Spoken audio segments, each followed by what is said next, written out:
Chapter 3. Let's start. Jane recounts. The next thing I recall was waking as if from a dreadful nightmare, a haze of terror clinging to me. Before my eyes danced a fierce red glow, broken by thick black bars. Voices echoed around me, hollow and distant, as though carried on wind or water.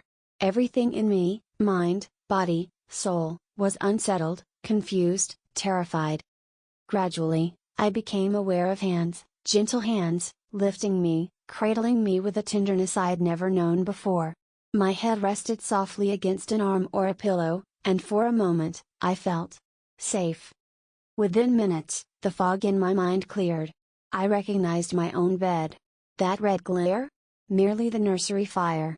It was night, the candle on the table still flickering. Bessie stood at the foot of the bed with a basin in hand, and near me sat a man in a chair, a stranger, yet familiar. Mr. Lloyd, the apothecary. He had come to tend to me. Relief poured over me. A stranger meant safety, someone outside the oppressive walls of Gateshead and untouched by Mrs. Reed's cruelty. I turned away from Bessie, far more tolerable than Abbott, and studied Mr. Lloyd's face. Yes, I knew him. He smiled as I spoke his name and reached out my hand. "We shall do very well by and by," he said gently. He instructed Bessie to let me rest and promised to return the next day. When he left, my heart sank. Darkness returned to the room, and with it came the weight of sadness. She even brought me a treat, an exquisite tart on the painted bird of paradise plate I'd long admired but never been allowed to touch. This favor, long dreamed of, arrived too late. I couldn't eat.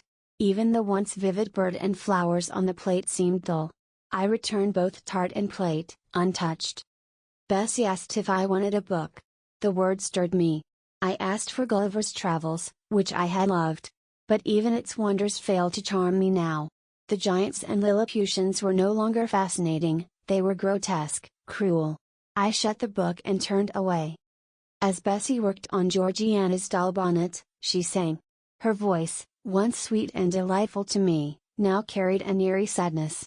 When she moved to a truly sorrowful ballad, a lament for a poor orphan child, it struck me like a bell tolling for my own soul. I cried again.